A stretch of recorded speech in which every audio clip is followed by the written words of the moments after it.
Bom, boa noite novamente, né? Estamos aqui para mais uma palestra do nosso módulo e hoje com um convidado estrangeiro vindo direto de Lisboa, o professor João Constâncio, da Universidade Nova de Lisboa, para falar com a gente, né? Quer dizer, o desafio, né, que eu coloquei a ele e ele aceitou, é para pensar a partir de Nietzsche, né? João Constâncio é um especialista em Nietzsche, a menção que Nietzsche faz na carta postal, no cartão postal que ele escreve para um amigo, considerando Spinoza seu precursor, de que Spinoza, assim como ele mesmo, Nietzsche, nega o livre-arbítrio.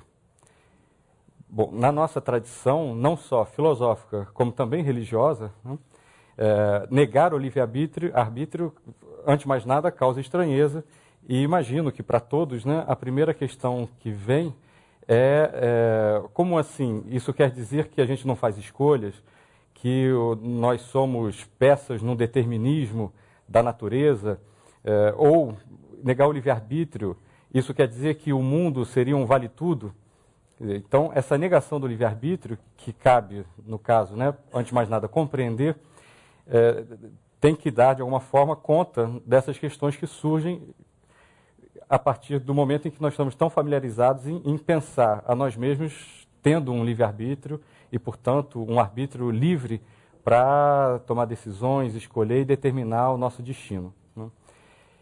E uma outra pergunta que decorre disso e que diz respeito, portanto, ao módulo como um todo, é como seria um mundo sem o livre-arbítrio? Talvez a gente possa ainda acrescentar, seria pior ou melhor? Ou até em que sentido ele já é, ou se Nietzsche, assim como Spinoza, negam o livre-arbítrio, quer dizer, eles estão dizendo que o livre-arbítrio não existe, né? Quer dizer, então que o livre-arbítrio, em algum grau, é uma ficção. Então, um mundo sem livre-arbítrio seria um mundo onde a gente assume que isso é uma ficção, né? Ou que a gente pensa a nós mesmos e as nossas decisões sem lançar mão desse expediente, né? Para desenvolver isso, eu convido, então, né, o professor João Constâncio para a palestra dele, e, enfim, vou tentar provocá-lo além da própria, do próprio tema, né? E peço também uma salva de palmas a ele. Então.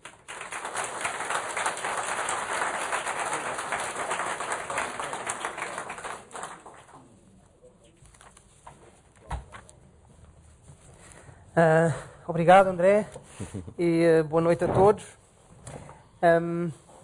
Peço, antes de mais, também desculpa, porque terei de fazer uso do meu bastante forte sotaque português, do português de Portugal, e esperar, apesar disso, ser compreendido por vocês todos esta noite. Vou tentar falar devagar, pausadamente,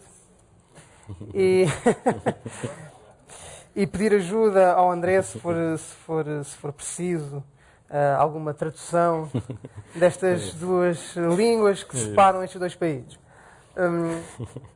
O João Constâncio é bilíngue, não é? Sim, mas não posso falar com sotaque do Brasil, porque os meus amigos em Portugal nunca parariam de gozar comigo até ao fim dos meus dias, se houvesse essas imagens. Portanto, mantenho-me no sotaque português e terei de me manter nele até ao fim. O André pediu-me, em primeiro lugar, para falar sobre a questão do sujeito. Foi essa a primeira forma do repto. Tratava-se de imaginar um mundo sem sujeito e pensar que significado é que isso teria. Mas, obviamente, ou por razões que vou explicar muito sucintamente, a questão do sujeito é indissociável da questão do livre-arbítrio. Primeiro, quando se trata deste assunto, o essencial é tentar definir de que é que se está a falar quando se está a falar de sujeito. Em primeiro lugar, muitas vezes estamos a falar do sujeito do conhecimento. E isso quer dizer ou quereria dizer um puro eu, um eu entre aspas, pressuposto em todos os nossos atos cognitivos. E que, por exemplo, segundo Kant ou segundo Schopenhauer, seria o garante da objetividade. Mas o sujeito é também o sujeito da ação. E, enquanto sujeito da ação, trata-se de um eu que estaria pressuposto em todas as nossas ações e que seria precisamente livre. Isto é, capaz de iniciar séries causais de acontecimentos sem que as suas escolhas ou decisões sejam, por sua vez, causadas por acontecimentos anteriores. E, portanto, é com base na noção de sujeito que se tende, sobretudo na filosofia moderna, a conceber o livre-arbítrio e a possibilidade de ações absolutamente livres ou, neste sentido, incondicionadas. Ou seja, não condicionadas por acontecimentos anteriores à deliberação ou não condicionadas por qualquer outra coisa que não seja a deliberação e a escolha consciente do eu e, portanto, do sujeito. Concebidas as ações desta forma, seria possível dizer a respeito de cada uma delas que ela é o efeito de uma ação de um sujeito que, em cada caso, poderia sempre ter agido de outro modo. E, portanto, todas as suas ações são suscetíveis de um elogio ou de uma censura, porque as suas escolhas não são condicionadas por nada e, portanto, são moralmente criticáveis. Diga. Essa concepção, ela lembra muito, quer dizer, ela é feita à imagem e semelhança da concepção que se tem de Deus, né? Por exemplo, como um motor primeiro. É o que causa sem ser causado.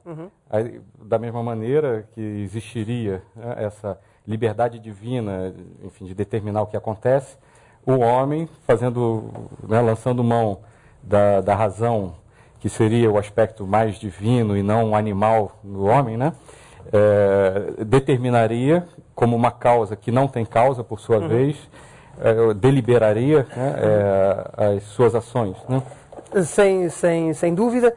E Nietzsche diz expressamente que a ideia de livre-arbítrio pressupõe o conceito contraditório de uma causa sui, ou seja, de algo que seria causa de si próprio. Portanto, não seria causado por outra coisa. Além disso, Nietzsche acha que o conceito de sujeito implica os conceitos de átomo, de substância e de essência. O sujeito é, em primeiro lugar, para Nietzsche, um átomo, ou seja, uma entidade indivisível, uma entidade cuja identidade não é relacional, é fixa à partida e permanece no tempo, permanece sempre a mesma no tempo e, portanto, é uma substância. Esta substância, além disso, teria uma essência, ou seja, propriedades intrínsecas não suscetíveis de ser alteradas por quaisquer relações. Portanto, vemos que quando Nietzsche está a falar do sujeito, está a criticar o sujeito, quer no sentido do sujeito do conhecimento, quer no sentido do sujeito da ação, está a tratar do problema da identidade. Ou seja, ao rejeitar o conceito de sujeito, Nietzsche está a dizer que nós não temos uma identidade fixa e imutável, que é absurda, que não deve ser concebida a ideia de uma identidade irrelacional ou não relacional. Isto é, a ideia de uma identidade independente de quaisquer relações. Por exemplo, relações sociais, relações políticas, também relações naturais, relações históricas. Por fim, na modernidade, a ideia de sujeito está associada à ideia de razão. O tal puro eu capaz de conhecer objetivamente e capaz de agir livremente seria um eu capaz de raciocinar e de conhecer e agir em função de evidências racionais. Portanto, ao rejeitar o sujeito, Nietzsche está a rejeitar a ideia de uma pura racionalidade, se não mesmo da própria racionalidade. Coisa que é muito discutível e provavelmente falaremos um pouco disso. Vou deixar de parte a questão do conhecimento, a questão da objetividade, a questão da possibilidade ou impossibilidade de conhecimentos racionais e vou concentrar-me na questão do sujeito da ação, ou seja, do sujeito livre, ou seja, do livre-arbítrio, como o André me pediu. E aqui o principal repto, vocês dizem repto? Não. O principal desafio. Okay. Mas eu, sendo bilíngue, pude traduzir. O principal desafio que o André me lançou foi o de tentar esclarecer se de facto rejeitar o livre-arbítrio implica dizer que vale tudo, ou implica imaginar um mundo em que vale tudo. Ou, noutros termos, a grande questão sobre a qual o André quer que eu pense é se imaginarmos um mundo sem sujeito, sem identidades fixas, ou atómicas, ou monádicas, ou substanciais, sem uma pura racionalidade, quer no conhecimento, mas, sobretudo, quer na ação. Se ao imaginarmos tudo isso, temos de imaginar uma espécie de pandemónio, uma guerra de todos contra todos, ou se, pelo contrário, em algum sentido, por alguma razão, imaginar um mundo sem sujeito neste sentido, sem livre-arbítrio, pode significar imaginar um mundo melhor ou menos mau do que aquele que concebemos ao concebermos o mundo como incluindo ações absolutamente livres ou causadas pelo nosso livre-arbítrio. Peço desculpa. Portanto, o primeiro ponto que gostaria de estabelecer sobre isso é que, segundo Nietzsche, o conceito de livre-arbítrio é um conceito falso, o livre-arbítrio é uma ficção, tal como o sujeito livre ou o sujeito da ação livre, mas não é um conceito inteiramente arbitrário. E isto, em primeiro lugar, quer dizer que para Nietzsche esse conceito é um signo ou um sintoma, são os termos que ele utiliza mais vezes neste contexto, um signo ou um sintoma de determinadas avaliações pulsionais e afetivas, ou de uma certa forma ou formas de vida pulsional e vida afetiva. Ou seja, a ideia de Nietzsche é que esse conceito surge no tempo, não por acaso, não arbitrariamente, mas porque certas pessoas e grupos, certo tipo de indivíduos e certo tipo de grupos teve necessidade desse conceito. E, portanto, criou instintivamente esse conceito a partir da sua ou das suas vidas pulsionais e afetivas. Simplificando muito, para Nietzsche esta necessidade é a necessidade de criar um sentimento de poder e superioridade a partir ou através da interpretação da minha fraqueza como um mérito, como algo escolhido, e da interpretação da força do outro, sobretudo do outro que oprime, também como uma escolha e, portanto, como algo censurável ou algo de que o outro tem culpa. E, portanto, o conceito ou a tese do livre-arbítrio cria o ponto de vista moral, cria o modo de avaliação moral ou moralista, ou seja, o modo de avaliação em que se distribuem méritos e culpas. Posso Diga. comentar? Sim. Só para reforçar esse ponto, que ele é muito importante, né, e já é, acho que é a primeira pista para a gente entender bem onde se situa a crítica de Nietzsche ao livre-arbítrio. Né? A própria criação do livre-arbítrio, digamos, partindo da ideia nietzschiana de que o livre-arbítrio é uma ficção. Mas por que essa ficção foi criada? Entender isso é fundamental. Ela foi criada por necessidades, que hoje a gente poderia dizer psíquicas, né? Por necessidades no caso, justamente, no que cada um de nós, e aí pensando tipos humanos ou grupos, né? Um pouco numa genealogia que não é uma história fatual, né? Mas uma maneira de compreender essa criação, pensam a partir de suas fragilidades. Bom, o fato de eu imaginar, né, e conceber que eu determino as minhas ações, isso daria a mim uma força, e não só uma força, como o João está chamando a atenção, me possibilitaria culpabilizar alguém por suas ações, porque se eu crio a ideia de que as ações podem ser de um modo ou de outro, quer dizer, que eu posso escolher livremente as minhas ações, isso quer dizer que se eu escolher alguma ação reprimível, né, reprovável, eu posso ser culpabilizado por isso.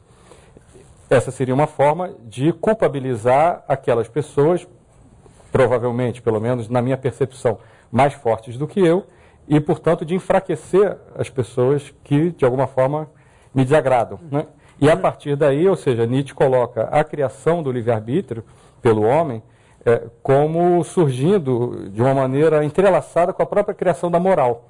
A moral como uma maneira de imobilizar ou atenuar a força de quem me contraria, de maneira a que a minha fragilidade ganhe mais força nesse embate. Sim, e mais até do que isso, Nietzsche vê a tese do livre-arbítrio e o ponto de vista moral, ou da moral incondicional, como ele lhe chama, ou, para simplificar, o ponto de vista moralista, isto em linguagem, digamos, popular, como uma tese, como um ponto de vista que serviu sempre e continua a servir o processo da socialização do homem. Um processo que, em última análise, para Nietzsche, é o processo da transformação dos indivíduos em funções do rebanho, como ele diz, ou funções de um rebanho.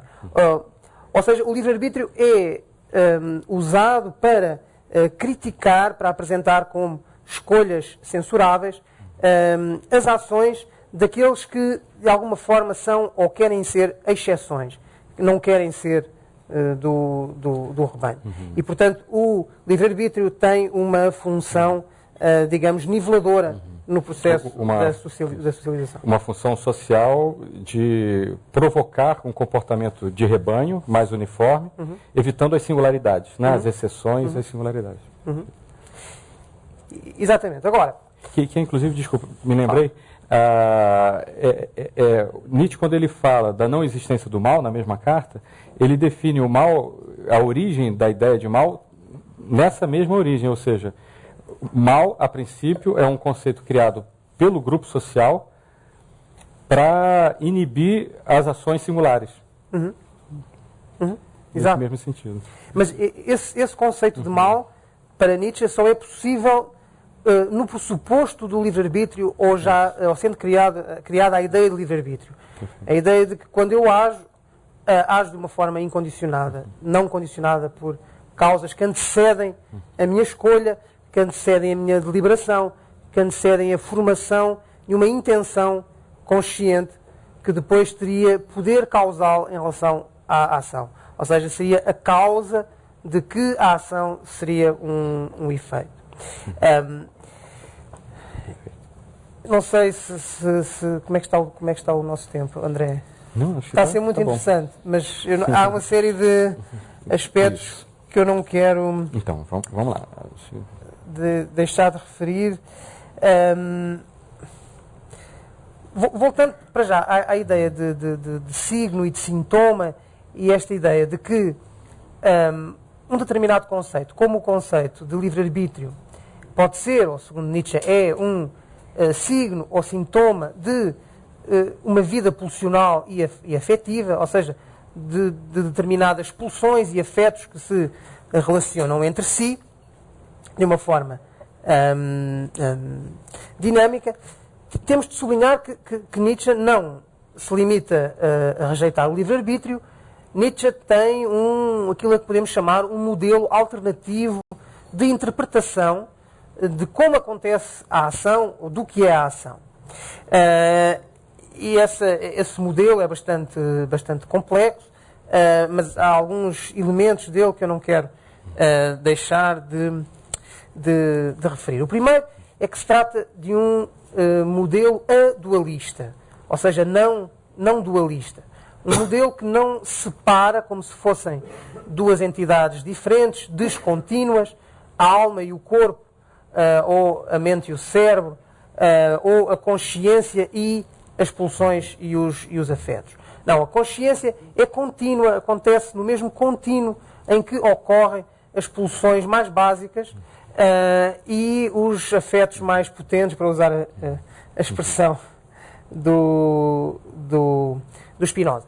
E isso quer dizer, para Nietzsche, ou trata-se assim para Nietzsche, de conceber a consciência, os pensamentos conscientes, incluindo as intenções, como meras superfícies, meros signos, um mero espelho, um mero signo, um mero sintoma, um mero instrumento das tais pulsões, dos tais afetos, que originariamente são inconscientes ou pré-conscientes.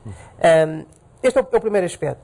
E, portanto, daqui resulta, desta ideia de superfície, de espelho, de signo, resulta que o eu não é uma entidade separada das pulsões e dos afetos. O eu é um pensamento entre os outros e, portanto, faz parte da superfície da consciência, ou, se quisermos, da superfície de que o organismo é o fundo, ou de que as pulsões e os afetos são o fundo. E, portanto, não existe a vontade como uma faculdade separável ou separada das pulsões e dos afetos orgânicos.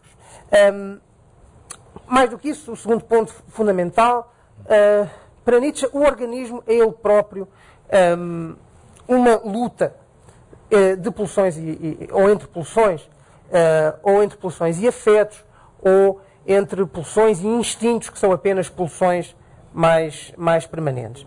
Esta luta é interpretada por Nietzsche como uma multiplicidade de vontades de poder. Pulsões que são em si mesmas vontades de poder, que resistem umas às outras, que se afetam umas às outras, mas que, na luta que travam umas com as outras, são também capazes de se coordenar e de fazer o organismo agir numa dada direção. E, portanto, a ideia, o modelo que está aqui em causa é a ideia de que as nossas ações resultam necessariamente deste jogo das pulsões, desta interação entre as pulsões e os afetos.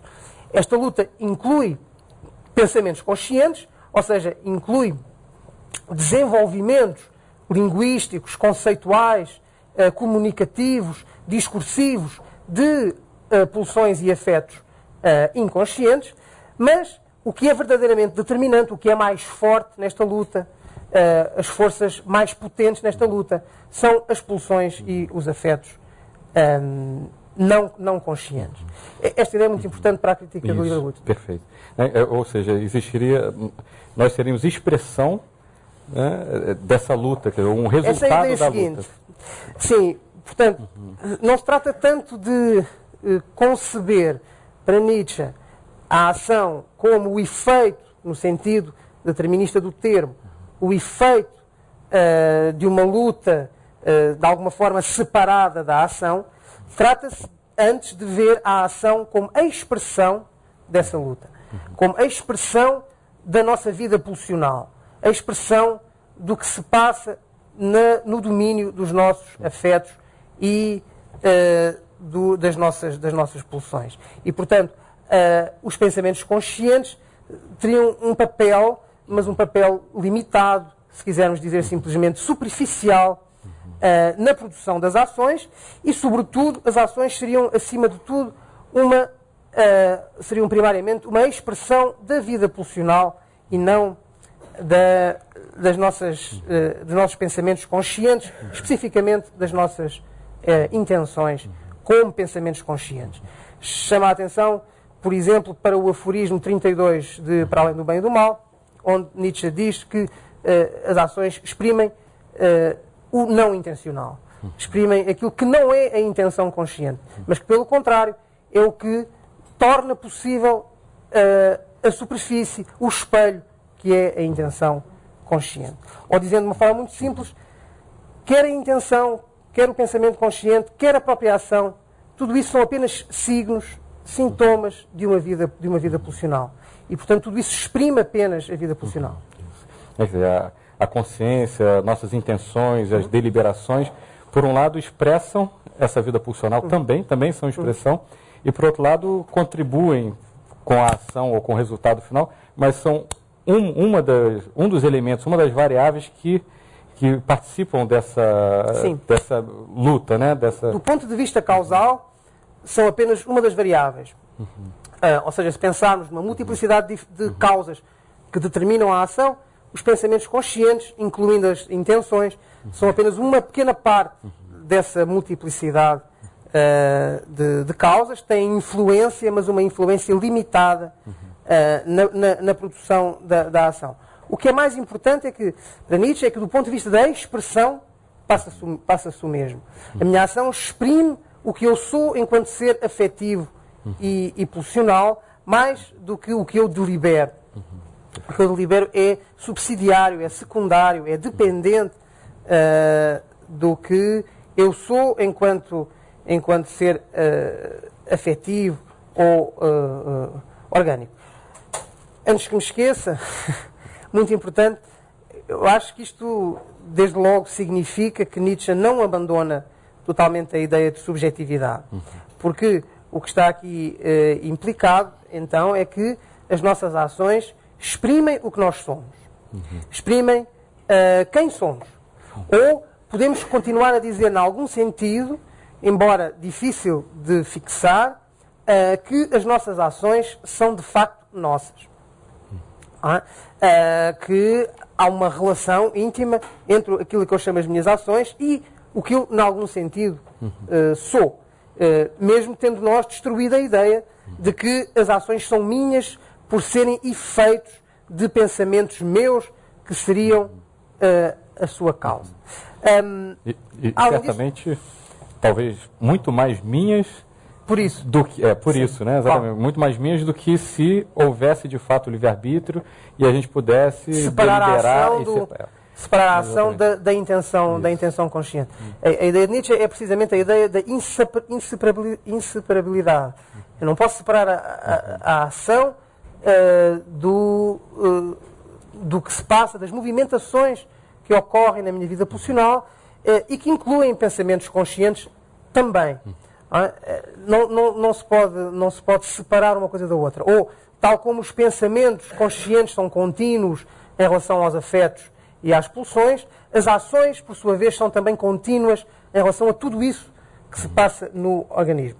Mas, ponto adicional e muito importante, este organismo não é uma substância, não é uma entidade discreta em relação ao que não é ele. Ele existe na continuidade, desde logo com aquilo a que nós chamamos a natureza, mas também e fundamentalmente com o seu meio ambiente social, histórico, político. E, portanto, as nossas ações exprimem não só os nossos pensamentos conscientes, não só as nossas pulsões e os nossos afetos inconscientes, mas também a relação entre a nossa vida pulsional e todo o sistema social, se quisermos dizer também político, em que esta vida pulsional enraiza. As ações revelam não só quem somos, mas o que determina aquilo que nós somos, num sentido, por exemplo, social, político, histórico e também natural. É isso que nós podemos ler, que nós devemos tentar interpretar ao interpretarmos e avaliarmos as nossas ações, ou, muito simplesmente, na linguagem de Nietzsche, são todas estas relações de poder que nós temos de, enquanto filósofos, tentar interpretar ao interpretarmos ações. Não faz sentido para Nietzsche tentar descobrir qual é a intenção no sentido do pensamento consciente, a intenção da ação, mas sim perceber todas as movimentações subterrâneas que para ele são relações de poder e que são tanto acontecimentos no organismo como acontecimentos que pertencem ao sistema de que o organismo é apenas uma parte. Ou seja, né, o que é, digamos, o deslizamento que está se fazendo, né, essa mudança paradigmática, talvez, é de entender que não se trata mais de julgar moralmente as ações ou de julgar ações ou intenções morais. Mas sim, né, a avaliação permanece, mas uma compreensão de instintos, afetos, relações que estão se fazendo e gerando como resultado, enfim, sentimentos, valores, pensamentos e ações.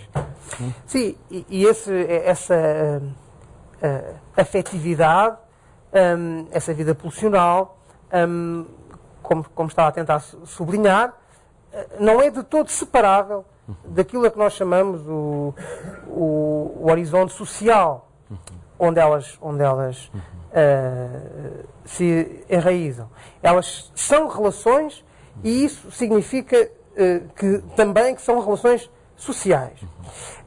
E, portanto, para Nietzsche, trata-se de pensar as pulsões e os afetos na relação com todo um sistema, com toda uma multiplicidade de mecanismos e, do ponto de vista social, Nietzsche acha que há essencialmente um mecanismo social, aquele que chama o mecanismo da disciplina e do cultivo.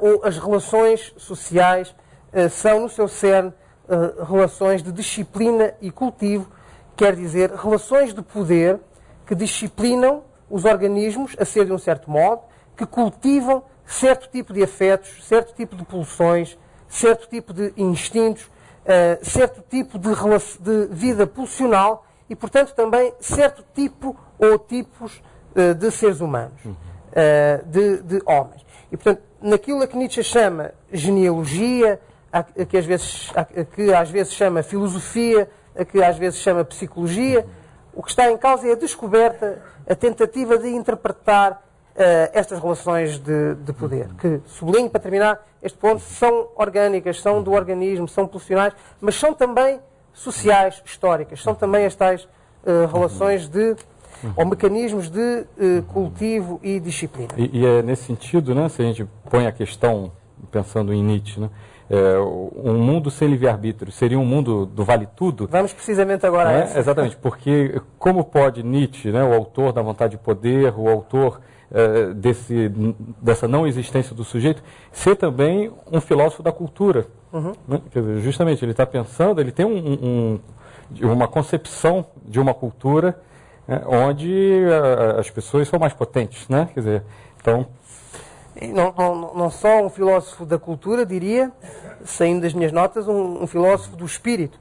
Há poucas noções em que Nietzsche insista mais do que esta noção de espírito. Por exemplo, no conceito de espírito livre, por exemplo, no conceito de espiritualidade superior, e sendo aí a ideia sempre de que os afetos mais potentes ou a maximização da vontade de potência ou da vontade de poder consiste numa espiritualização e não num exercício de violência sobre os outros. Mas vamos então tentar focar a tal questão do vale tudo. Tentar pensar se esta rejeição do livre-arbítrio de facto tem uma consequência que é agora vale tudo, antes não valia. Bem, em primeiro lugar, eu diria que, num certo sentido, o mundo sempre foi e sempre será um mundo em que vale tudo. Visto que, nesta visão pelo menos, as normas que limitam os nossos os nossos comportamentos, mais uma vez, não são senão signos ou sintomas de determinadas relações pulsionais, afetivas, e tudo aquilo que acontece é o resultado necessário destas relações, não é imposto por fora, de fora, digamos. Segundo ponto muito importante, quando Nietzsche critica o livre-arbítrio, critica o conceito de sujeito, de um sujeito da ação, e propõe, por exemplo, que se restaure aquilo que ele chama a inocência do devir. O que está essencialmente em causa para Nietzsche é dizer que não existe uma normatividade transcendente à vida, ou não existe uma ordem moral do mundo independente da nossa vida individual e coletiva, e, portanto, tudo acontece necessariamente em função de certas relações de poder. A partir do momento em que dizemos isto, de facto parece confirmada a ideia de que vale tudo. Então não há uma normatividade que nos transcenda, que nos ultrapasse, não há uma ordem moral do mundo, pandemónio, caos. Mas o facto de Nietzsche dizer isto não significa que ele deseje que passe a existir um mundo sem lei, um mundo sem regras, um mundo em que as relações sociais não sejam, de algum modo, reguladas, e que, por exemplo, passe a ser legalmente permitido matar, esfolar e roubar. Nietzsche não tem de todo essa visão, está totalmente, digamos, acima dessa visão. A questão para Nietzsche é, de facto, passarmos a pensar e, no fundo, também a transformar a normatividade que rege as relações sociais e políticas como uma normatividade que não tem outra fonte senão justamente a nossa vida em comum. Ou seja, a ideia de Nietzsche é que não há um fundamento metafísico e pré-político para as normas que nos regem. Nem a fé, nem a razão garantem de todo para Nietzsche a existência de uma normatividade transcendente à autolegislação que nós levamos a cabo, ou seja, à nossa criação humana, quer individual, quer coletiva, de normas. Não sei se quer acrescentar algo. Perfeito. Nesse sentido, ou seja, também as normas, sejam elas concebidas ficticiamente como transcendentes ou como uma ordem inerente, moral inerente ao mundo, também elas são signos e sintomas das pulsões. Né? Então, a proposta de Nietzsche é justamente, primeiro, esclarecer isso, né? E a intenção de que, ao esclarecer, quer dizer, isso gera uma mudança. Ao invés da gente produzir essa ficção, né, que nos distancia desse conhecimento de nós mesmos, né, é, ao contrário, tentar entender o quanto que é mais útil, né, pensar normas que, de fato, sejam assumidas como deliberações coletivas, como fruto das nossas necessidades pulsionais, instintivas e afetivas. Né? Sim, portanto, há uma autoilusão sempre em nós pensarmos que as normas têm outro fundamento que não seja a nossa vida coletiva, no fundo. E que não seja, em última análise, a nossa afetividade, a nossa vida pulsional, que não ocorre numa ilha, que não ocorre isoladamente, ocorre como relação com os outros. É claro que Nietzsche está a dizer que esta autolegislação, para usar este termo, esta autolegislação não é livre, num certo sentido. Não é livre, obviamente, no sentido em que, como resulta do que foi dito até agora, não há livre-arbítrio, e não é livre noutro sentido, que é que toda a criação de normas obedece a uma lógica que nunca é meramente individual ou, sendo coletiva, o coletivo de que se trata não é uma mera soma de indivíduos. Quer isto dizer que os tais mecanismos de disciplina e cultivo têm uma lógica a que nós respondemos, a que as comunidades respondem na criação de normas. E, portanto, há uma lógica que transcende a soma dos indivíduos que geram essas mesmas normas. E, portanto, eles estão presos a essa lógica interna de determinados desenvolvimentos sociais, históricos, políticos. Ou seja, tampouco a coletividade libera Exato. como um livre-arbítrio. Tá. Uhum. O microfone está fazendo ruído, né? O dele? Não fui eu. Será que é a cadeira? A culpa é minha. Sério? Culpa? Claro.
Já.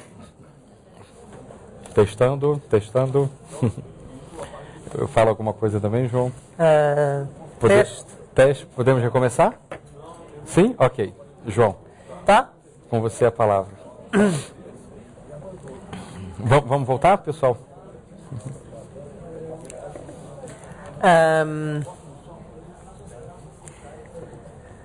Bem, parámos aqui no momento decisivo. Isso. Em que eu vou arriscar falar do problema de saber se para Nietzsche ainda se pode falar de liberdade em algum sentido, que não seja o do livre-arbítrio. Vou simplificar muito a minha visão deste ponto, que está intrinsecamente ligado àquilo de que acabámos de falar, ou seja, à ideia de que a tal autolegislação, a tal criação de normas pela nossa vida, na nossa vida individual e sobretudo coletiva, não é livre em algum sentido. Mas Será que, em algum sentido, há liberdade na nossa vida, quer individual, quer coletiva? Bem, eu acho que há um conjunto de textos muito importantes em que Nietzsche está claramente a falar de qualquer coisa como, pelo menos, uma espontaneidade humana. E a interpretar as nossas ações e também a criação de normas e as próprias normas, novamente como signos ou sintomas de uma espontaneidade humana. O que é que eu quero dizer com isto? Por um lado, dado que se rejeita a ideia de livre-arbítrio, obviamente o que se está a dizer é que tudo é necessário, tudo acontece necessariamente. E Nietzsche insiste muito neste ponto e fala não só de necessidade, mas de destino. De alguma forma, tudo o que acontece é o destino, é o que está destinado a acontecer. Mas, por outro lado, Nietzsche critica o chamado determinismo tão violentamente quanto critica o livre-arbítrio. E, portanto, o tipo de necessidade que Nietzsche tem em mente não é a necessidade determinista, não é a necessidade de puras relações de causa e efeito entre entidades discretas ou separadas. E aqui voltamos à tal ideia de que, dado o caráter expressivo das nossas ações, então podemos continuar a falar das nossas ações como sendo de facto nossas. Como exprimindo a nossa espontaneidade e não como sendo puros efeitos de causas. Por exemplo, de uma multiplicidade de causas naturais, estritamente naturais, que seriam totalmente indiferentes a qualquer tipo de subjetividade. A ideia de Nietzsche contra isto, contra o determinismo, e simplificando muito, é que o nosso querer, como ele diz, não só não é meramente consciente, é produzido pelo tal jogo entre as pulsões e os afetos, mas além disso, ele é uma explosão de força. Uma explosão de força que é sempre desproporcional em relação àquilo que nós tenderíamos a ver como a sua causa ou as suas causas. E esta ideia de uma desproporção entre a causa e o efeito significa precisamente que Nietzsche está aqui a falar de uma espontaneidade humana. O que nós fazemos não é uma pura determinação no sentido, passa a redundância, determinista do termo. As nossas ações são reações, mas são reações que têm um elemento de espontaneidade. São reações que são desproporcionadas em relação àquilo que a consciência, o ponto de vista determinista, esperaria do ponto de vista da relação causa e efeito. Diga. Porque normalmente quando a gente pensa, bom, se Nietzsche está dizendo que não existe livre-arbítrio, a primeira ideia é, será que então ele está dizendo que nós somos simples efeitos de um determinismo universal? Não, também não. Né? O livre-arbítrio diria, nossa vontade é causa absoluta dos efeitos dela, né, das nossas ações. O determinismo diria, nossa vontade é uma ficção ou uma ilusão, porque, na verdade, nossas ações são um efeito de um determinismo causal, né? E Nietzsche não está dizendo nem uma coisa nem outra.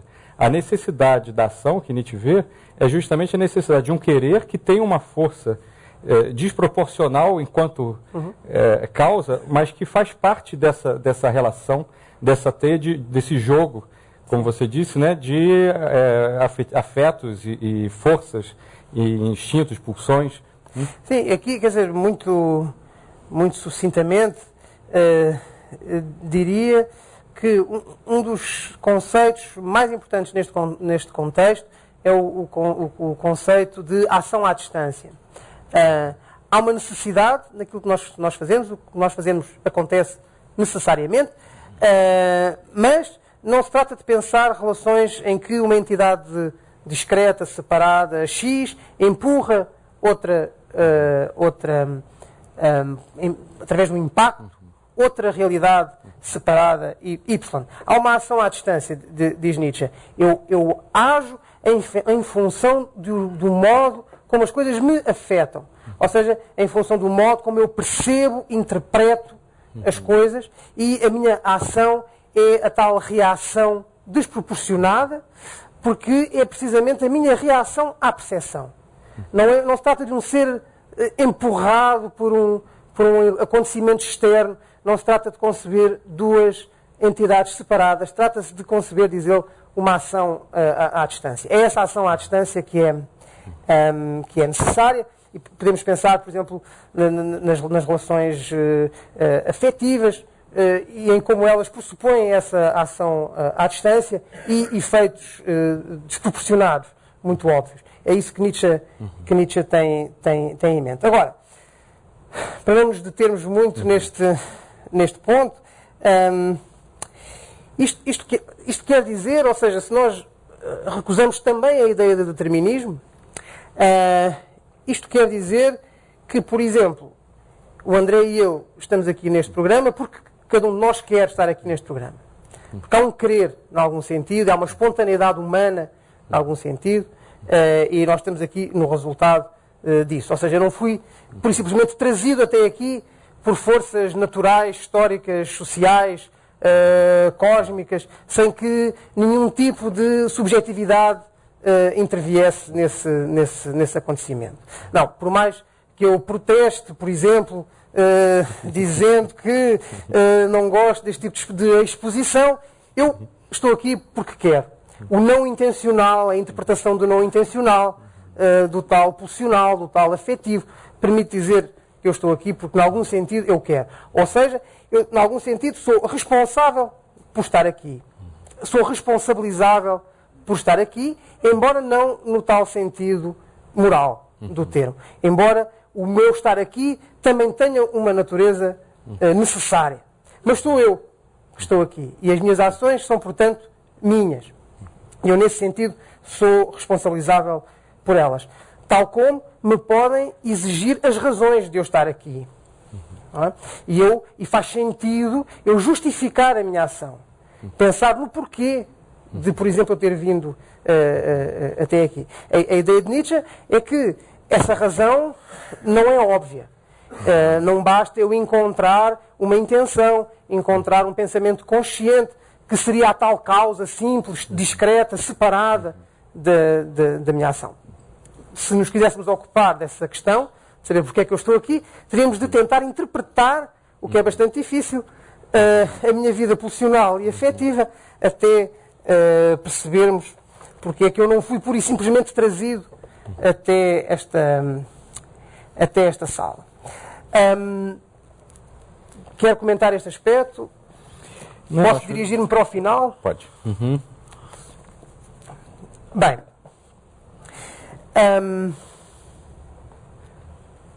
Dirigir-me para o final.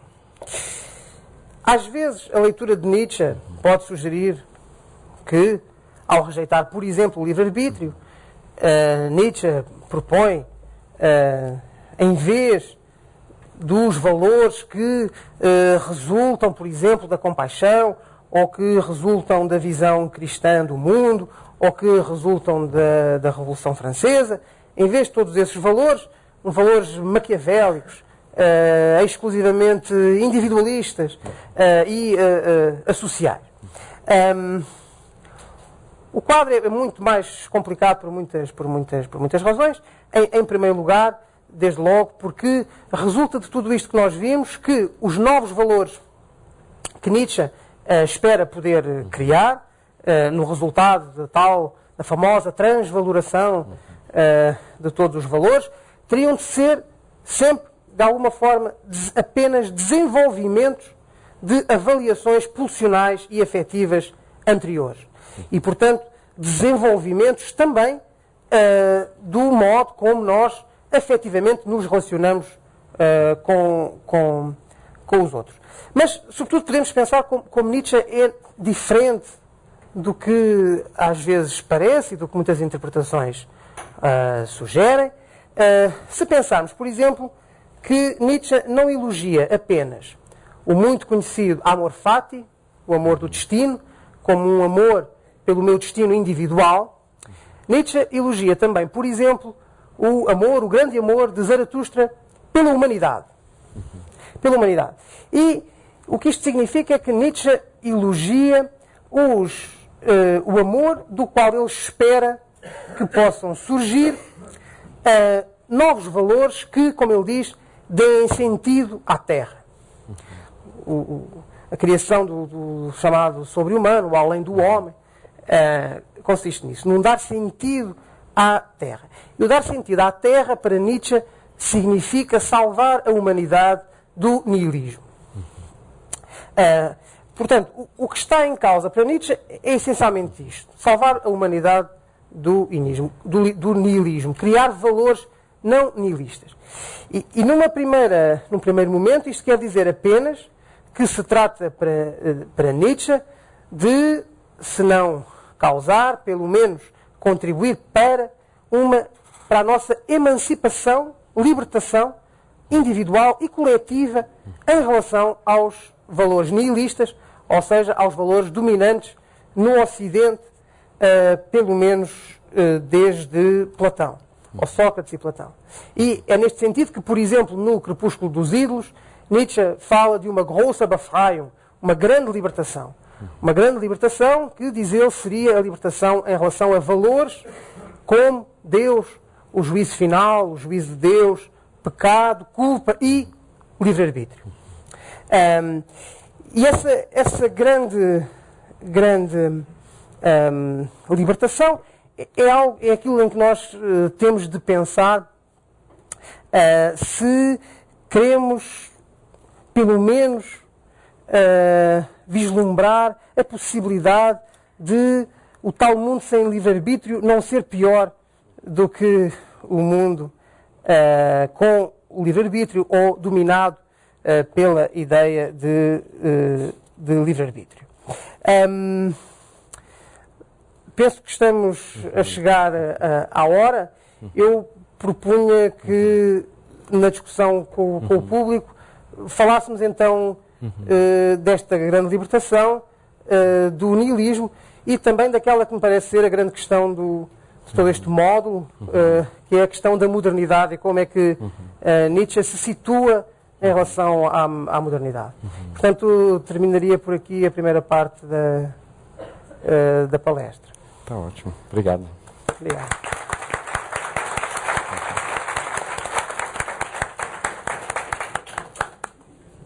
Passamos agora ao debate com o público. Então, se vocês quiserem debater, por favor, levantem a mão. Nós estamos com a Gabi e a Cláudia à disposição de vocês. Então, a pergunta que ficou, se eu entendi bem, é como expressar a nossa espontaneidade, apesar da falta do determinismo e a falta do livre-arbítrio, sem a ilusão do livre-arbítrio. Fica, então, para nós todos, essa pergunta. Então, vamos passar para o debate. Acho que tem uma pergunta ali. Tem alguém já? Bom, eu faço a primeira pergunta. Isso.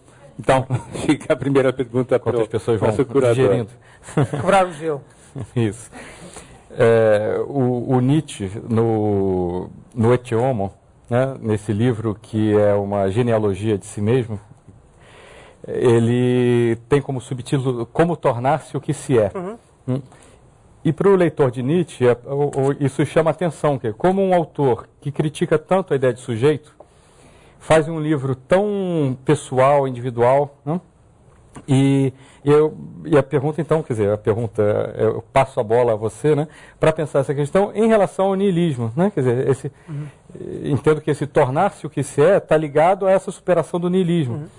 Porque justamente ideias como a do livre-arbítrio acabam por fazer com que a gente pense sempre que existe uma razão pura, para utilizar o termo de Kant, quer dizer, que existe uma forma de deliberação de uma verdade transcendente ou transcendental que tornaria o mundo melhor em contraposição à nossa própria natureza humana. Né? Quer dizer, então, esse tornar-se o que se é, esse poder ser a pessoa que somos, né? sem se submeter a esse ideal transcendente, talvez tenha alguma relação com essa superação do niilismo. Sem dúvida. Primeiro, no Ecce Homo, muito em particular, Nietzsche fala precisamente da arte, como ele diz, do nosso instinto para reavaliar valores, para transformar avaliações, para nos transformar. Como subterraneamente os nossos instintos ao longo da vida se vão alterando, vão construindo aquilo que poderíamos chamar talvez um outro ponto de vista, uma outra perspectiva, ou seja, uma outra multiplicidade de avaliações profissionais e afetivas, e como a consciência é apenas a superfície desta movimentação subterrânea. O Ecce Homo é dos textos do Nietzsche onde mais profundamente e mais claramente isto é descrito, e ele tenta descrever isto como o que aconteceu na sua vida como um todo e na sua produção literária e filosófica. Ou seja, Nietzsche distingue a superfície da sua criação literária e filosófica de um fundo subterrâneo onde vai ocorrendo a reavaliação de todos os valores, onde vai ocorrendo a superação do niilismo. O que é o niilismo? Muito simplesmente, tentando simplificar, o niilismo é um modo de sentir, de pensar, até se quisermos um modo de ser, em que nós sentimos e pensamos a vida como um nada, como um níquel, como não valendo nada, como não tendo valor. Por exemplo, em Platão, a vida descrita como um fundo de uma caverna, uma total ilusão, sem qualquer sentido. Platão diz, por exemplo, muito fortemente no Tieteto, que a vida dos homens corresponde a fardos da terra pesando em vão. Fardos da terra pesando em vão.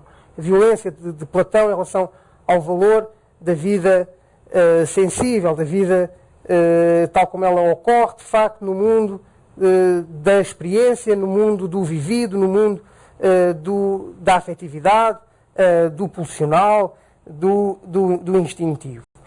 E em função desta visão da vida como um nada, o niilismo é o modo de ser e de sentir e de pensar que cria a ideia de que a vida só pode ter valor se tiver uma finalidade que a transcenda. Uma finalidade transcendente. Ou seja, que aquilo que tem realmente valor tem de ser transcendente à vida e tem de ser algo que dê sentido à vida, porque ela em si mesma é um nada. Primeiro ponto. Segundo ponto, a ideia de Nietzsche é que no final do século XIX o niilismo atingiu uma espécie de clímax de que resultou que os homens não consigam acreditar em nenhum valor transcendente, mas também não consigam ver a vida senão como nada. Isto é, não sejam capazes de dar um sentido à Terra, como Nietzsche diz. Portanto, o que está em causa para Nietzsche é a criação de um valor imanente. É dar valor à vida enquanto tal e, portanto, abstrair totalmente da ideia de uma finalidade transcendente à vida. E, portanto, o que Nietzsche, por um lado, descreve no Ecce Homo é como os seus instintos se foram modificando subterraneamente de tal modo que ele passou de ser o grande pessimista, nihilista, apaixonado pelas obras de Schopenhauer e de Wagner, e passou a ser o primeiro afirmador da vida. Como é que ele superou em si próprio, de algum modo, até um certo ponto, o nihilismo. Não sei se quer acrescentar alguma coisa a isto. Portanto, neste sentido, o que Nietzsche está a tentar pensar ao rejeitar noções como livre-arbítrio, culpa, responsabilidade moral, Deus, juízo de Deus, pecado, etc., não é outra coisa senão esta transformação do instinto que permita uma afirmação da vida. E a natureza, em grande medida retórica dos textos de Nietzsche, tem que ver com isto. Está em causa não só ele afetar-se a si próprio, transformar os seus instintos, como decisivamente afetar e transformar os instintos, a vida pulsional, os afetos de quem o lê. Nesta direção da superação do niilismo, não na direção de criar super-homens altamente violentos que se impõem enquanto indivíduos e que fazem da vida social o tal pandemónio, ou o tal domínio em que vale tudo. Está ótimo, perfeito. Ali, ó, João. Boa noite, meu nome é Sandro. Bom, quando falaram assim, o livre-arbítrio não existe, eu quase entrei em êxtase aqui. Como? Quando você falou que o livre-arbítrio não existe, eu quase entrei em êxtase. Porque eu costumo dizer um montão de vezes que o livre-arbítrio também não existe. Mas pensando numa lógica booleana, de sim e não, de existe ou não existe. Aí no decorrer do discurso, eu falei, putz, agora eu não estou mais em êxtase, vou entrar em depressão. Porque pelo que eu entendi do discurso, o livre-arbítrio ele não existe se a gente pensar numa lógica booleana, assim, existe ou não existe. Mas se você pensar, levando em consideração o fluxo de ações, fluxo de poder, ele existe, mas em níveis. Então, eu estou fazendo o que eu entendi do discurso, mas é coisa. Então, assim, que ele não existe em si, não, mas em níveis, em camadas, nível 1, nível 2, nível 3, 4, 5, pode ser que exista livre-arbítrio. Não tem nada a ver? Não diria errado. isso. Não. A questão é, quando nós lemos em Nietzsche que não existe livre-arbítrio, tendemos a pensar que, então, Nietzsche defende um determinismo. O que é que seria um determinismo? Pelo menos como Nietzsche o entende.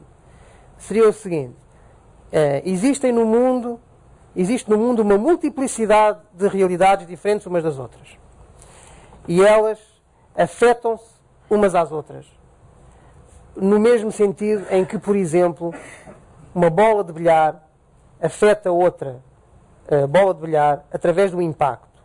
A bola desloca-se, há um impacto e esta outra bola desloca-se em função do impacto. Portanto, temos realidades discretas, diferentes, que, na visão determinista mais simples, mantêm as suas identidades independentemente destas relações causais, e estas realidades discretas, simples, fazem o mundo mover-se, digamos. São o que provoca efeitos. Certo? E, portanto, nós tenderíamos a pensar que Nietzsche está a dizer que o mundo é esta multiplicidade de realidades discretas e que as nossas ações são como o movimento da bola de bilhar. Não é? Ou seja, há uma multiplicidade, tudo choca com tudo e depois acontece no final uma última coisa que é a nossa ação. Ora, Nietzsche também rejeita esta visão muito simples do que seria a necessidade de tudo o que acontece.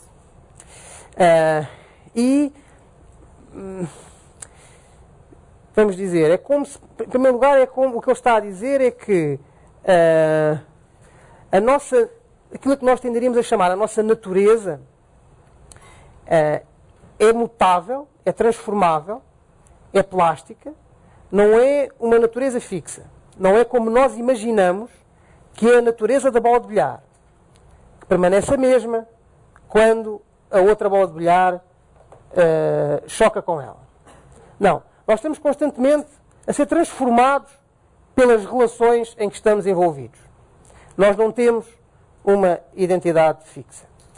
Mas, segundo ponto, aquilo que nos compõe é um feixe, uma multiplicidade de relações de relações pulsionais e afetivas que têm uma certa espontaneidade. São qualquer coisa, em algum sentido, de definido. Ou seja, quando eu sou afetado por um acontecimento, eu reajo à minha maneira. Ou o que age é a multiplicidade única e irrepetível das minhas pulsões e dos meus afetos. É neste sentido que ele diz que a minha ação é uma reação desproporcional em relação à sua suposta causa. As minhas ações não são como o movimento da bola de bilhar. São, se quiser, para simplificar, mais imprevisíveis, mais espontâneas. Agora, em que sentido é que estas ações são minhas, ou em que sentido é que eu ainda posso falar de um quem, de um alguém que reage espontaneamente àquilo que acontece? O que nós já excluímos inteiramente é a ideia de que esse quem consiste num eu que seria o eu da consciência. Um eu cuja multiplicidade seria apenas uma multiplicidade de pensamentos conscientes, por exemplo, de intenções conscientes. Esse eu não existe. Esse eu é, na verdade, mais um pensamento, entre outros, à superfície do organismo. Portanto, em que sentido é que eu ainda posso falar de um quem que age? A quem pertencem as ações? Ou que se exprime nas suas ações? Apenas no sentido em que a multiplicidade das pulsões e dos afetos que me constituem e que geram ou de que resultam certos pensamentos conscientes se coordenam de uma forma que é única. De uma forma que sou eu. E, portanto, neste sentido, sou eu que estou aqui, fui eu quem quis estar aqui, mesmo que, por exemplo, a minha consciência me dissesse, não, eu não quero ir, não me quero expor desta maneira, por exemplo, mas sou eu que estou aqui, fui eu que quis estar aqui, porque eu sou, não a sucessão e a multiplicidade dos meus pensamentos conscientes, mas sim o meu organismo enquanto multiplicidade de pulsões e afetos. E é esta multiplicidade e a forma como ela se hierarquiza, como ela avalia, que se manifesta, que se exprime nas minhas ações. Portanto, não se trata de abandonar e depois de aceitar o livre-arbítrio. Trata-se de reconceber o que é a identidade, o que é ser si próprio, e, por exemplo, o que é tornar-se si próprio, e reconceber, repensar o que é uma ação. Rejeitando quer o modelo do livre-arbítrio, quer o modelo do determinismo.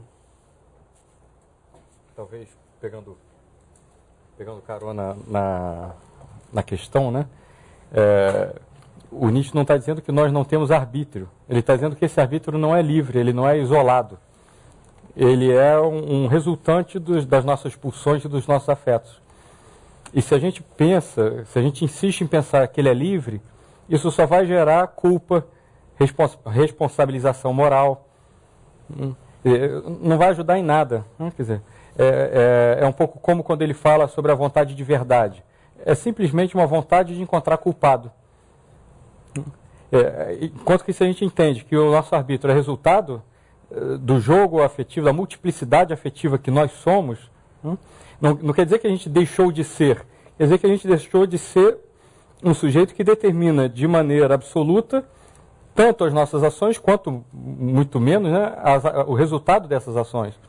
Aí é que a gente pode ser mais ator, mais ativo, porque antes, na verdade, a gente estava enganando a si próprio e se culpando, porque não tinha como as ações ou as intenções iriam se realizar da maneira como a gente imaginou, como a gente ficcionou. Então, é muito mais a gente estar percebendo o quanto que a gente pode tentar compreender, ou entrar nesse fluxo cuja resultante ela vai de alguma forma, levar em conta o nosso querer, que pode ser um querer forte, mas nunca vai ser determinado de maneira absoluta como uma causa linear ou direta, como o João falou diversas vezes como uma bola de bilhar que impacta a outra. Essa determinação ela não existe, ou seja, o nosso arbítrio existe, mas ele não é livre. Sim, quer dizer, diria, o nosso arbítrio quer dizer a nossa escolha, nós escolhemos, nós tomamos decisões. Nossas avaliações. Quem toma decisões não é o tal eu, não é o eu da deliberação, não é a razão prática pura no sentido kantiano, é o próprio organismo na relação com uma multiplicidade de acontecimentos, a que chamamos naturais, mas também sociais, históricos e políticos. De tal forma, acho este ponto também muito importante, que aquilo que se exprime nas nossas ações é primariamente a nossa afetividade, mas esta afetividade não é separável de onde vivemos. Do ambiente. Do ambiente, se quiser. E, portanto, de um determinado tipo de vida coletiva. E isto é uma reflexão que Nietzsche faz muitas vezes sobre a relação entre um determinado tipo de vida pulsional e um determinado tipo de sociedade. Não é? E, por exemplo, nessas reflexões, vemos claramente, penso eu, a perspectiva de Nietzsche, que é dizer, existir este tipo de homem não é independente de existir este tipo de sociedade, e, no entanto, há uma espontaneidade que permite não ser apenas uma função de um determinado tipo de sociedade. Há, por exemplo, o gênio, não é? Que Goethe, por exemplo, que transcende totalmente a sua época, que cunha a sua época, que, como Nietzsche diz, é livre porque se cria a si próprio. Não é? Porque, apesar de ele pertencer a uma época, é ele que marca a época dele. Não é? Há uma espontaneidade que o faz ter uma vida pulsional que, por sua vez, produz uma obra artística e filosófica que totalmente transcende o que, à partida, seria a relação proporcional entre uma causa e um efeito. Aqui. Meu nome é Carlos André. O que vocês estão descrevendo na pós-modernidade ou modernidade é o capricho da existência, é isso que vocês estão descrevendo? Nada mais que isso?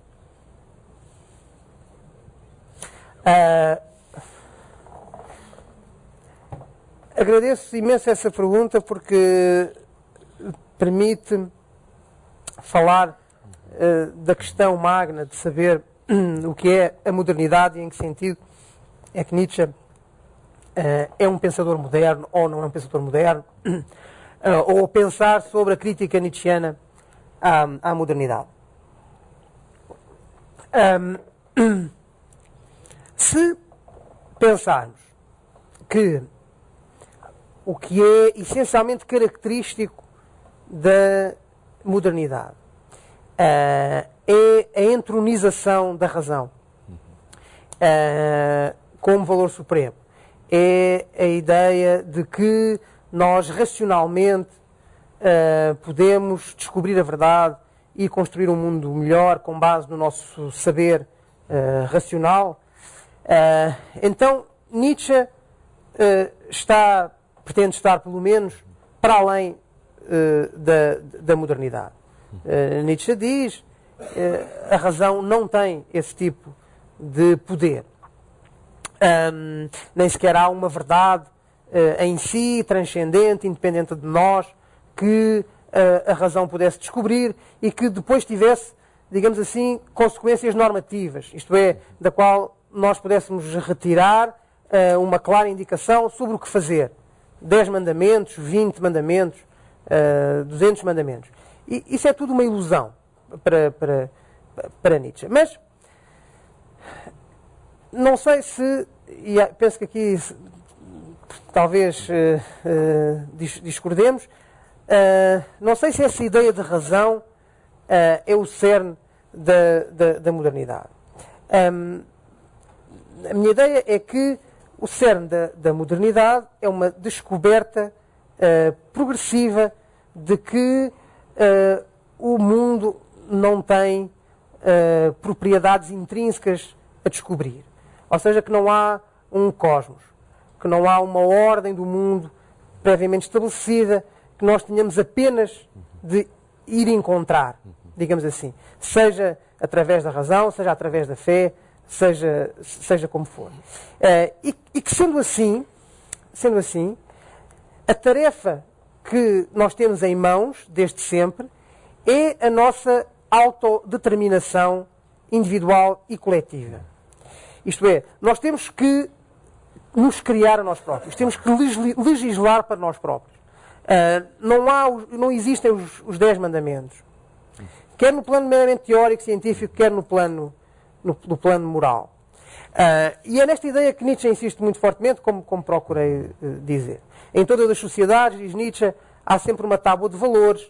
Na verdade, em cada organismo há uma tábua de valores, mas ela é sempre uma criação humana. O que aconteceu até agora, diz Nietzsche, aforismo 203 do Para Além do Bem e do Mal, foi que aquilo a que chamamos história tem sido sempre apenas o domínio do acaso, do caos, o capricho, como lhe chamou. Ou seja, nós fomos sempre, ao longo do tempo, ao longo da história, sendo condicionados pelos tais mecanismos sociais que disciplinam e que cultivam certos tipos de vida pulsional.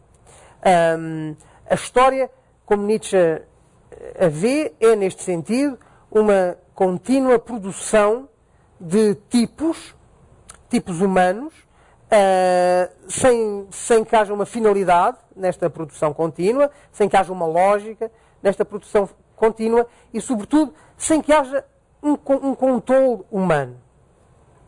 Nós fazemos normas, mas somos mais controlados pelas normas do que controladores das normas. Nós somos e não somos os legisladores das normas que nos regem. Neste sentido, o projeto nietzscheano é um projeto, do meu ponto de vista, intrinsecamente moderno, porque está em causa para Nietzsche, como ele diz, pela primeira vez, retirar a história, ou pôr um fim, como ele diz, a esse pavoroso domínio do acaso e do absurdo que até hoje se chamou história. Portanto, trata-se de criar uma verdadeira autodeterminação individual e coletiva que, de alguma forma, nos livre deste pavoroso absurdo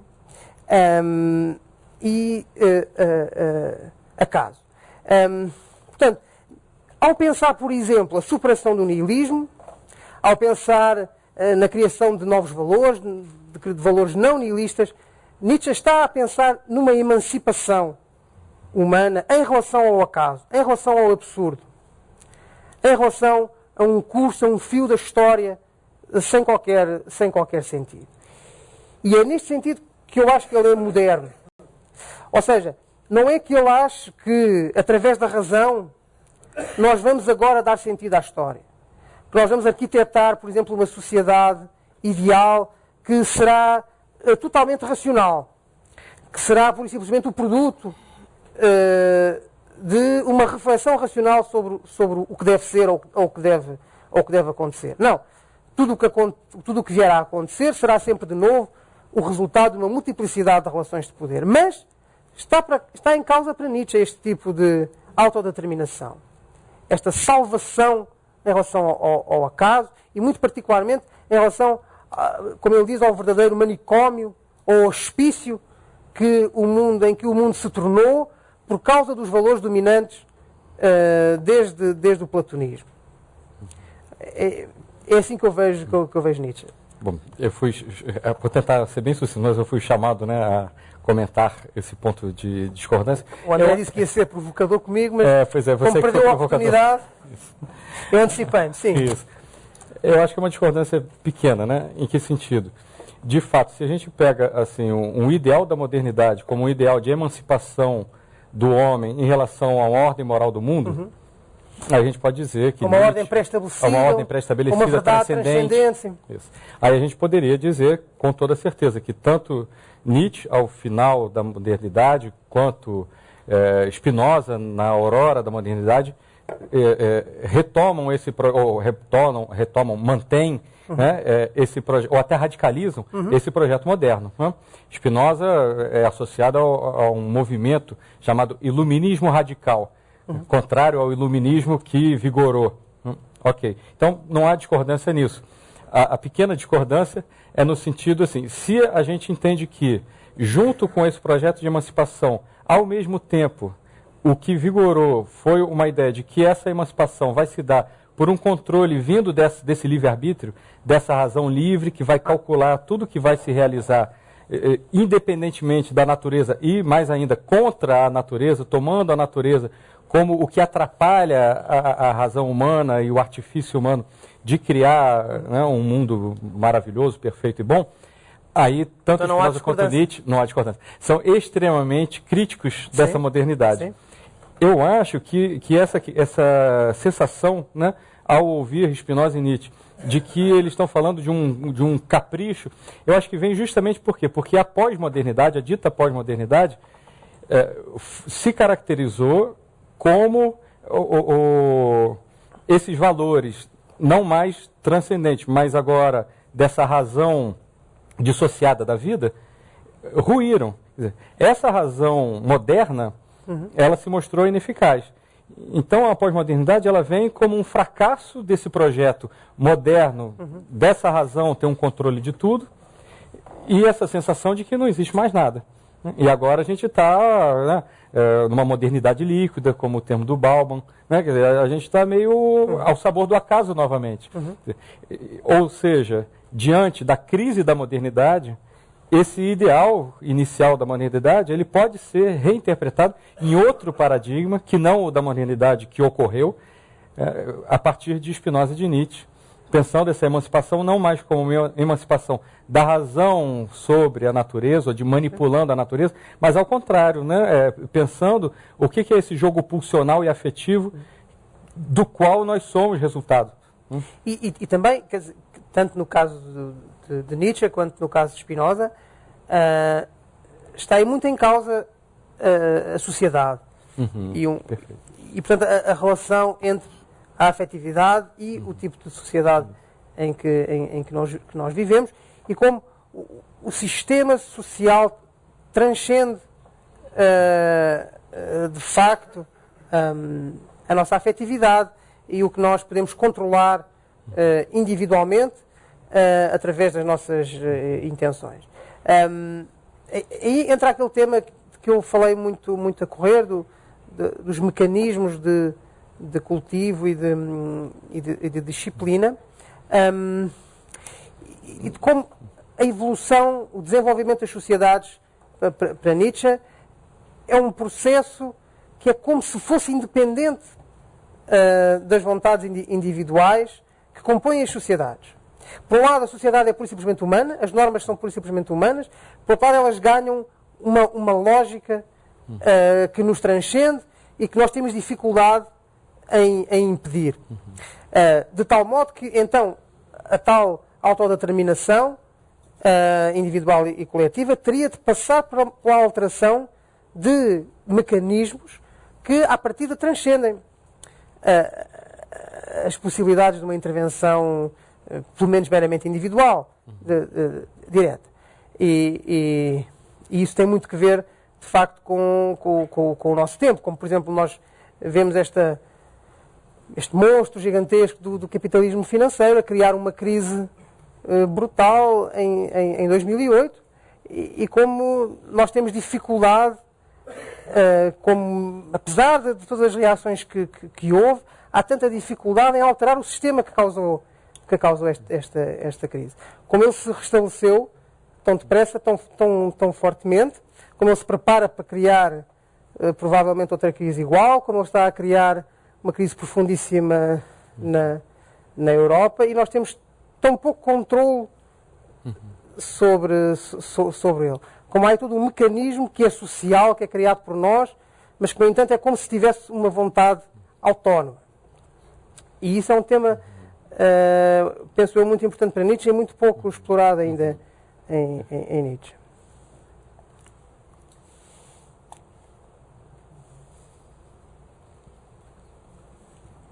Boa noite, meu nome é Tereza. Eu tenho um interesse especial a esse contraponto entre a visão kantiana e a visão de Nietzsche, porque considero que somente nós estamos apenas no início do estudo dessa articulação entre os dois pensamentos, né? Há muito mais desdobramentos do que nós imaginamos. Mas a minha pergunta é a seguinte: se eu entendi corretamente, o modelo do pensamento de Kant está fundado na questão da transcendência, e em razão disso, em razão da transcendência e da valorização da razão como núcleo central de todo pensamento de Kant, ele construiu um conceito de moralidade, não moralidade subjetiva, ele construiu um conceito de moralidade pública e objetiva. E a látere desse conceito de moralidade pública e objetiva, ele deriva toda a nossa noção ocidental de culpa. Eu gostaria de saber se Nietzsche chegou a edificar algum pensamento a respeito de moralidade, considerando todas essas informações que você nos traz sobre imanência, sobre a desestrutura da razão como núcleo central da vida em sociedade, da valorização de comportamentos. Existe alguma construção de moralidade no pensamento de Nietzsche? E se existe alguma construção do conceito de culpa ou não culpa no pensamento de Nietzsche? Obrigada. Bem, uma questão que implica muitos aspectos. Primeiro, a crítica de Nietzsche à moral está longe de ser apenas uma crítica a Kant, mas Kant tem um papel muito importante para Nietzsche, porque a moral kantiana é, no fundo, a versão secular mais perfeita do que Nietzsche entende ser a moral incondicional, que é a moral essencialmente do cristianismo. Moral essa que assenta, segundo Nietzsche, na ideia do livre-arbítrio, assenta na ideia de culpa e, na verdade, passa por uma interpretação da culpa como pecado. Portanto, para Nietzsche, a moral kantiana é apenas uma nova versão desta moral. É uma versão secular, é uma versão que pretende ser secular, mas que é novamente apenas um signo, um sintoma de como continua ativa, como continua em vigor a perspectiva cristã. Ou o que acontece em Kant é uma fusão, por um lado, do espírito moderno, racionalista, iluminista, esta nova valorização da razão, e, por outro lado, a velha, antiga avaliação platónico-cristã da vida como um nada e do sentido como algo que tem de ser transcendente ao próprio plano da vida. Portanto, por exemplo, o aforismo 187 do Para Além do Bem e do Mal é uma genealogia da moral kantiana. Ou seja, é uma tentativa de dizer como é que tem de ter sido a vida pulsional e afetiva da pessoa Kant para que tivesse surgido a moral kantiana. Bem, agora, a segunda parte da sua questão era se Nietzsche constrói uma moral por outros meios que não a razão, certo? Bem, aí temos também várias coisas. Por um lado, Nietzsche insiste muito na ideia de que não há morais universais, ou de que a universalização de valores tem um elemento, uma componente necessariamente de ilusão.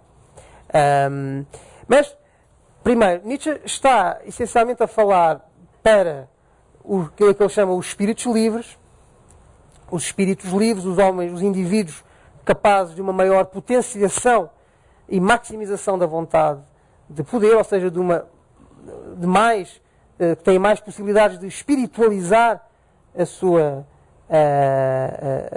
experiência, e o que está a dizer a cada espírito livre é: tu tens de criar, como ele diz, o teu próprio imperativo categórico, tens de criar a tua própria virtude, tens de criar os teus valores. O que está em causa para ti, pelo menos numa primeira instância, é uma transformação da tua individualidade, das tuas pulsões e dos teus afetos, das tuas avaliações, dos teus valores, e a criação de valores mais livres, de valores que te libertem, de valores que potenciem a tua, maximizem a tua vontade de poder.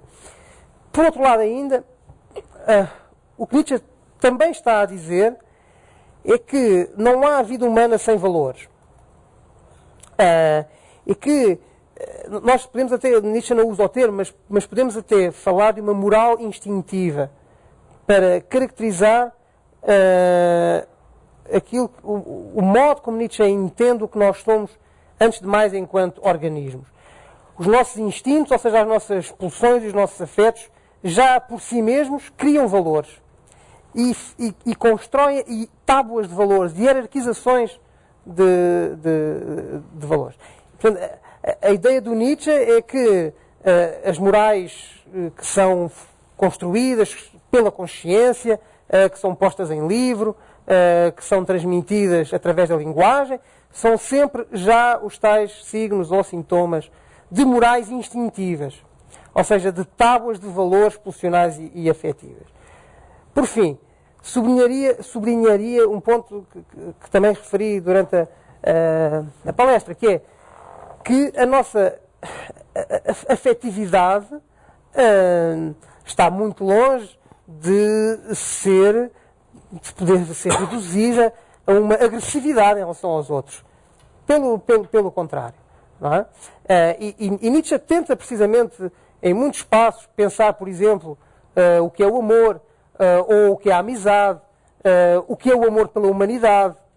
E ele contrasta um falso amor pela humanidade com o amor de Zaratustra pela humanidade. Portanto, também os afetos que nós tendemos a considerar positivos, que nós de alguma forma percebemos que estão na origem das morais que nós valorizamos, também esses afetos são valorizados por Nietzsche e não podem não ser.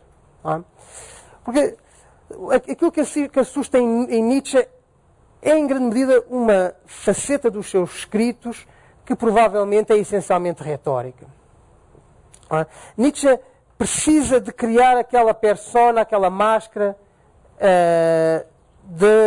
do inimigo da Revolução Francesa, do inimigo de tudo o que são valores liberais, modernos, do inimigo da compaixão, do inimigo do amor cristão, do admirador do Cesário Borgia, etc. O próprio Nietzsche cria essa persona quase maléfica, maquiavélica, que assusta tanta gente. Mas, como disse há pouco, a razão, provavelmente porque ele precisa de criar essa personagem, é que ele está a tentar transformar radicalmente as suas valorações, avaliações instintivas e as dos leitores. E, portanto, ele precisa de ir até ao outro extremo na crítica das avaliações dominantes, dos instintos, das pulsões, dos afetos dominantes. Portanto, em suma, como também o André sublinhou, eu acho que não é preciso ter medo de Nietzsche, nem de nós próprios. Como você quis dizer.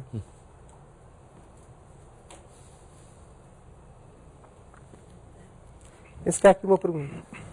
Boa noite, João Constâncio. Boa noite, André. A gente está transmitindo agora ao vivo essa palestra no nosso site. Temos mais ou menos 100 pessoas ao vivo acompanhando a gente agora aqui na cpflcultura.com.br. E veio uma pergunta da Fernanda de Porto Alegre, Ela pergunta assim, se é preciso aniquilar a moral para se alcançar a liberdade.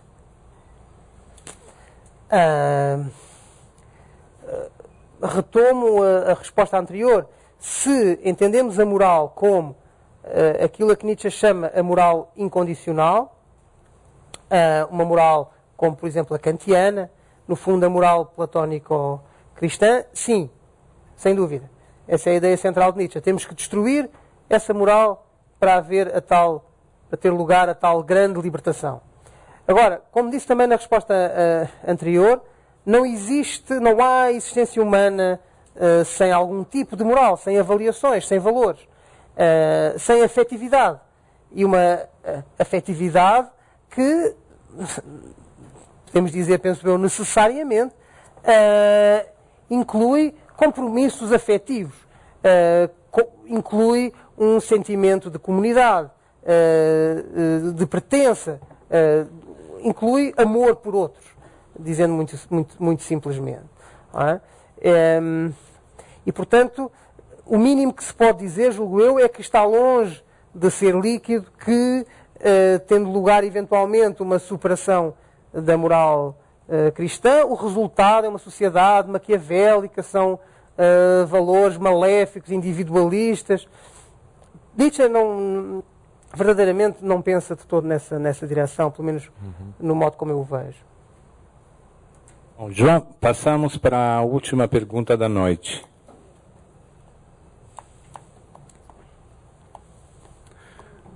Meu nome é Herculano e eu queria falar o seguinte, eu penso que até o materialismo, a filosofia era muito circular, ela se explicava nas suas próprias contradições, o negar ser para não ser, enfim. Mas parece que o materialismo deu uma resposta, isso é a pergunta. Quando o materialismo diz o seguinte, eu entendo, sim, a razão é arbitrária, mas ela tem uma determinação fixa, ela tem que cuidar da sobrevivência. Portanto, o arbítrio da razão é dirigida para sobreviver. Então, o homem, sim, é produto do meio social. Porém, quem constrói o meio social? É o próprio homem. Agora, a determinação mesmo, ele é subjugado pela sua natureza, ele tem que sobreviver. Portanto, me parece que o materialismo explica bem através desse tipo de coisa. Né? Então, a moral, o que seria? A moral é aquilo que atenta contra a sobrevivência. Em resumo, não matar e não roubar, que são os alicerces básicos do respeito justamente à sobrevivência. Essa pergunta, portanto, é se o materialismo já não explica com clareza essa questão que Nietzsche fica tão insegura.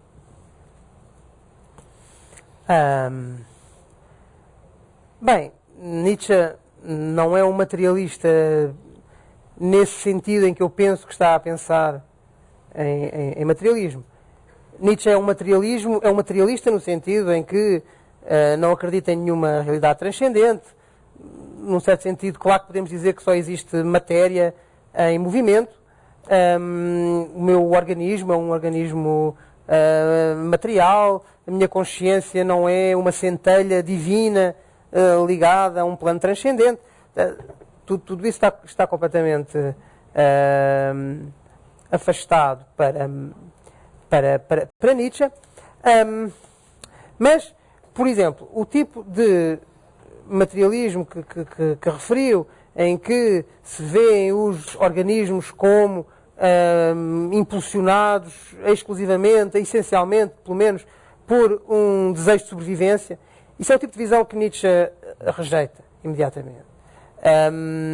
A preservação é apenas, diz Nietzsche, a consequência de algo mais fundo na vida orgânica e que é a vontade de ir além, de uma vontade de expansão, de crescimento para além daquilo que se é num determinado momento do tempo.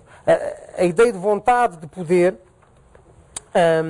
expressa, ou de potência, expressa, por exemplo, através da ideia de explosão de força ou de libertação de força, como referi há bocado, expressa através da ideia da resistência e da superação da resistência, etc.